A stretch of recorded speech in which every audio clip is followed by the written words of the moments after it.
Chapter 31. The passing away in Baba's presence of Sannyasi Vijayanand, Balaram Mankar, Nulkar, Megha, Tiger. In this chapter, Hemad Pant describes the passing away of certain devotees and a tiger in Baba's presence. Preliminary. The last wish or thought that a man has at the hour of death determines his future course. Sri Krishna has said in Gita, chapter 8, 5-6, that he who remembers me in his last moments comes verily to me, and he who meditates otherwise at that time goes to what he longs for. We cannot be certain that we can entertain a particular good thought at our last moment, for more often than not, we are more likely to be frightened and terrified by death. Hence, constant practice is necessary for enabling us to fix our mind on any desired good thought at any moment.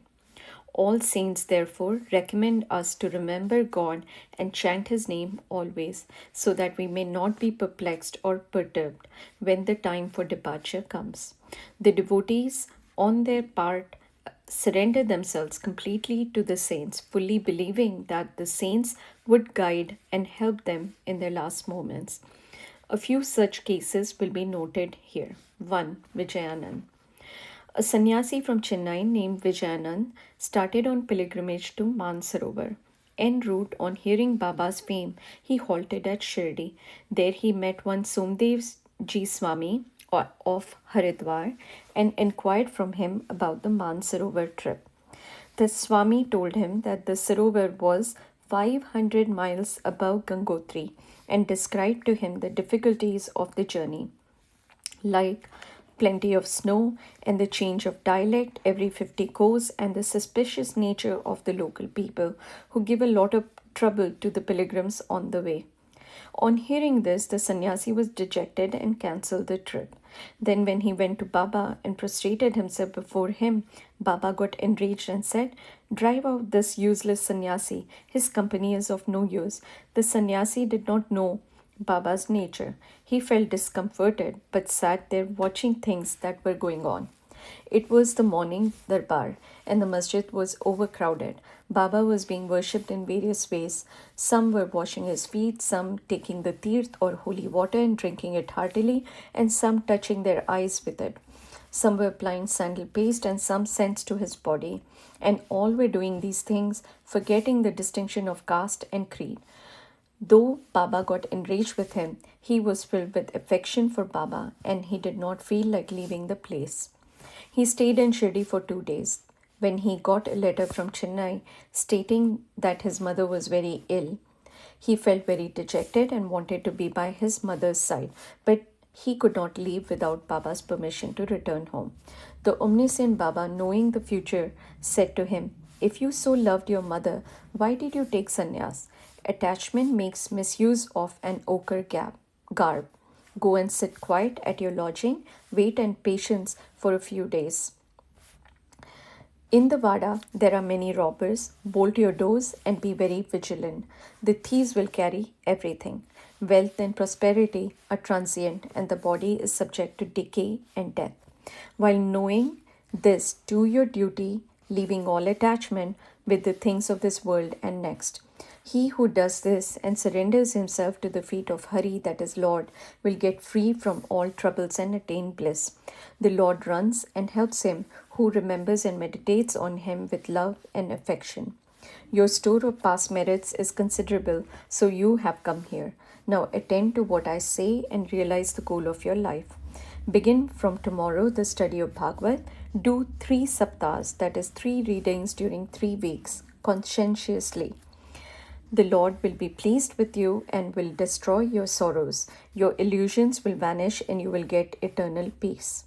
On seeing that his end was approaching, Baba had prescribed this remedy and made him read Ram Vijay, which pleases the god of death. Next morning, after bathing and other purifying rites, he commenced to read Bhagavad at a secluded spot in the Lendi garden. He completed 2 readings and thereafter felt much exhausted. He returned to the Vada and stayed in his lodging for 2 days, and on the 3rd day he breathed his last on Fakir Bade Baba's lap. Baba asked the people to preserve the body for a day for a reason. The police afterwards came and, on making proper inquiries, gave permission for the disposal of the body.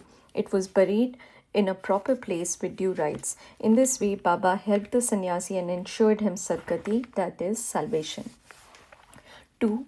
Balaram Mankar. There was a householder devotee of Baba by name Balaram Mankar. When his wife passed away, he got dejected and, entrusting his household to his son, left home and came to Shirdi and lived with Baba.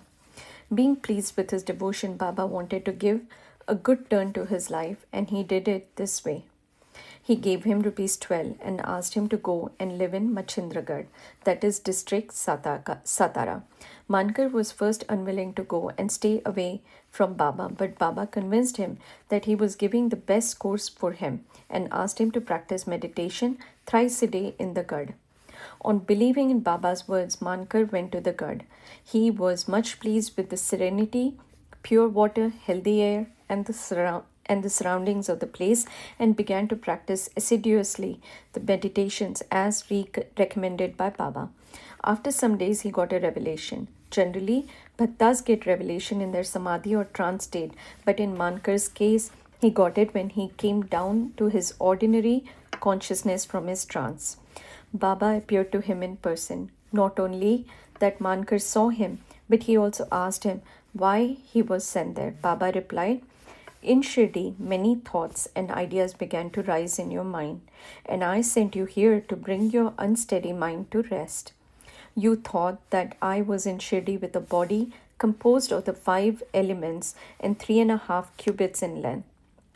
Now you see and determine for yourself whether the person you see here now is the same you saw at Shirdi. It is for this reason that I sent you here." Then, after the period was over, Mankar left the Garh and proceeded to his native place, Bandra.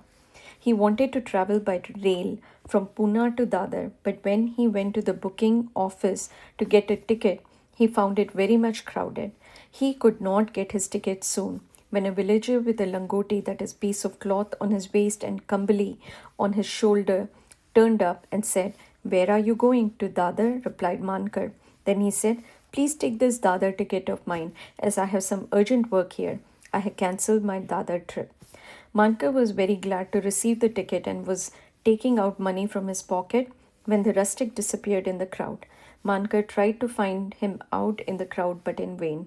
He waited for him until the train left the station, but found no trace of him. This was the second revelation. Mankar got in a strange form. Then Mankar, after visiting his home, again returned to Shirdi and remained there at Baba's feet, following his bidding and advice. In the end, he was very fortunate to leave this world in the presence of Baba. 3. Tatya Sahib Nulkar.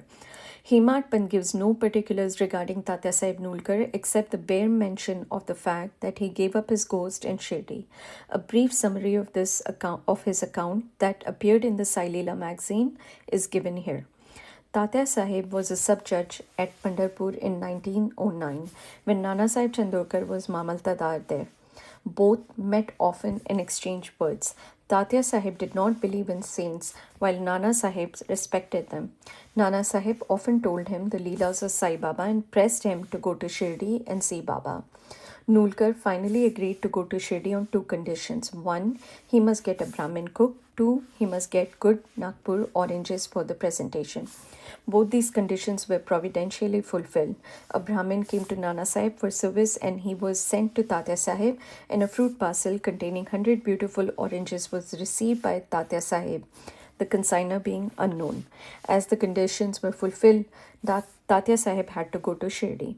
At first, Baba was much enraged with him, but by and by, Tatya Sahib got such experiences that he was convinced that Baba was God incarnate. So he was enamored of Baba and stayed there until his death.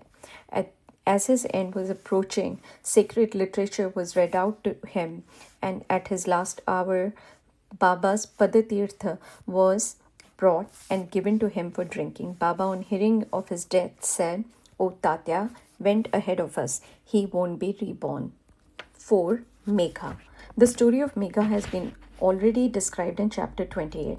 When Megha died, all the villagers followed the funeral procession. Baba also accompanied them and showered flowers on Megha's body.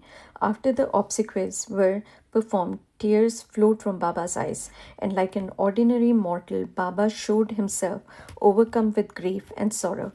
Then, covering the body with flowers and crying like a near relation, Baba returned to the masjid. Many saints have been seen giving sadgati to men, but Baba's greatness is unique. Even an animal like tiger came to Baba's feet for being delivered from demerits. It is this story which will be narrated now. 5. Tiger. 7 days before Baba passed away, a wonderful incident occurred at Shirdi. There came a country cart and stopped in front of the masjid. A tiger was on the cart, fastened with iron chains, with its agonized face turned to the rear. It was suffering from some painful malady. Its keepers, 3 dervishes, had been taking it from place to place and making money by exhibiting it. It was the means of their subsistence. They tried all sorts of remedies to cure it from the malady it was suffering from, but all in vain. Then they heard of Baba's fame and came to him with the animal. They got it down with chains in their hands and made it stand at the door. It was naturally fierce, besides being disease-ridden, so it was restless. The people began to look at it with fright and amazement. The Deveshis told Baba everything about the animal and with his consent brought it before him. As it approached the steps, it retreated on account of the awe of Baba and hung its head down. When both saw each other, it got onto the step and looked at Baba with affection. Immediately it moved the tuft of its tail and dashed it thrice against the ground and then fell down senseless. On seeing it dead, the Deveshis were much dejected and full of sorrow, but on proper thought, they came to terms with it. They considered that as the animal was deceased and nearing its end, it was very meritorious on its part that it met its death at the feet of Baba. It was their debtor, and when the debt was paid off, it was free and met its end at Sai's feet. When any creatures bow down their heads at saints' feet and meet death, they are liberated. Unless they have got a good store of merit on their account, how could they get such a meritorious end? Bow to Shri Sai, peace be to all.